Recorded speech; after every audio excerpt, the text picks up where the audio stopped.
In another dream, the hit show Sandman might have been released around 10 years earlier and produced by the creator of the violent, R-rated show The Boys. Sandman almost slipped out of the hands of Netflix, but was saved by its visionary creator who recognized its worth, which we're all seeing now. Let's see what Neil Gaiman and Eric Kripke had to say in their hilarious Twitter interaction of theirs that went viral. First, Eric Kripke talks about Sandman. 10 years before Netflix adapted the Sandman comics into its platform, Warner Brothers Television actually got a screenplay of their own. They hired Eric Kripke, director of the popular anti-hero series The Boys, to transform Neil Gaiman's well-known comic book into a TV series. The series never saw the light of day, and in a Twitter thread by Eric Kripke, we realized why. Warner Brothers specifically ordered Kripke to make the show for network television, and obviously, Gaiman wasn't willing to settle, a choice many fans have stayed grateful for with its devoted diversion of the comics. Neil Gaiman came on an interview with Rolling Stone magazine and admitted that he didn't want it to be given to Warner Brothers, as Sandman would lose what makes the show Sandman, with the budget limitations of a network show. Kripke replied in a tweet and said that he was in love with the comic books, and a lot of inspiration was taken by him when he worked on his hit show Supernatural. Neil was caring and patient in any case. Eventually, it would have been a terrible show, said Kripke, but ultimately, he mentioned that he was glad that Gaiman held out, and praised the Netflix adaptation for being lush and stunning. His confirmation that his rendition of Sandman would have been a terrible show actually shows his mindfulness and his understanding of his own personal limits. The distinctions between network TV and streaming are immense, and the dreamlike scenery could have never been captured. Gaiman caused a stir last week when he told fans not to get their hopes up for the second season of the show, as it's not certain if Netflix is going to give them the money. Given its success, we think it's dumb not to be renewing it, but according to Gaiman, the show is extremely expensive to produce and needs unimaginable amounts of cash. Even being the #1 show in the world for 2 weeks straight might not be enough. Next up,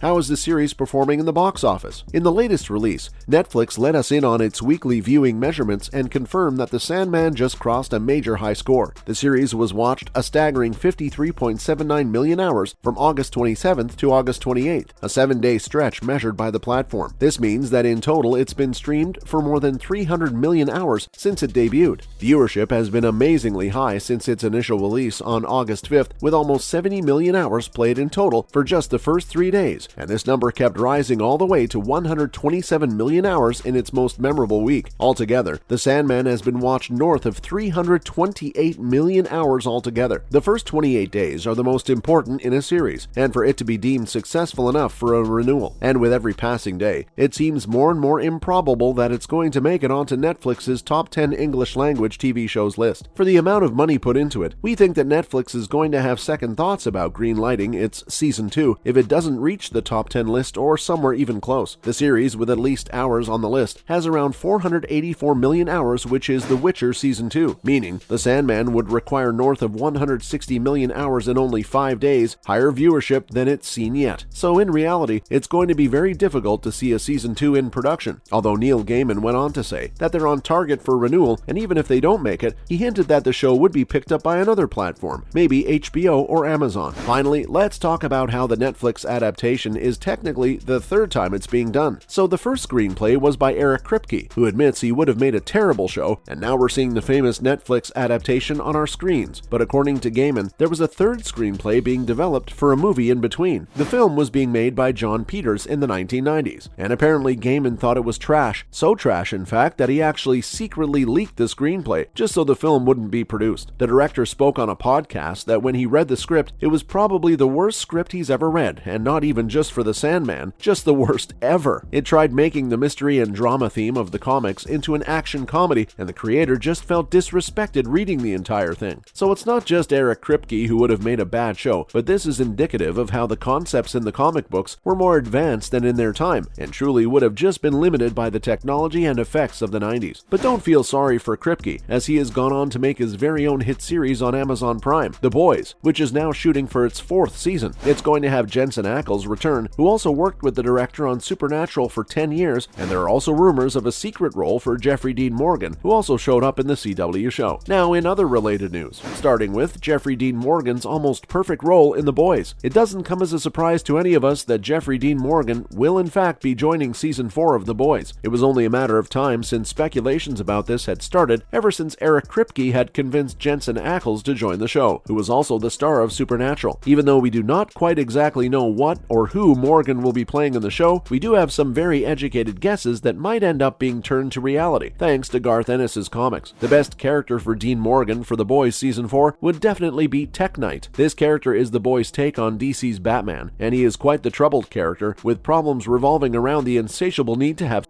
having already shown to his audience that Morgan can easily play the villains, as he played Negan in The Walking Dead and the comedian in Watchmen, we are sure that it is the best suiting role for him from the comics. At this point, all of us can only speculate what the truth might be. Next, Michael Jackson's role in The Sandman. One of the funniest things we heard as Gaiman came on the Happy Sad Confused podcast was who the role of Dream of the Endless almost went to. Once upon a time, pop legend Michael Jackson used to be interested in getting into acting, and he auditioned for many famous roles, such as the Goblin King from The Labyrinth, which Bowie eventually took, and even wanted to play Spider-Man. But Gaiman recalled that around the time there was a buzz that Sandman would be produced for network TV, Michael reached out to Warner Brothers and asked that he be cast as Morpheus. The adaptation of The Sandman that the pop star wanted to star in never actually managed to air, but we can almost imagine what that would have been like. We should all be extremely thankful that Gaiman waited instead and only took the opportunity once he saw that the show could be done justice, and we can't ever imagine anybody else playing the character as well as Tom Sturridge.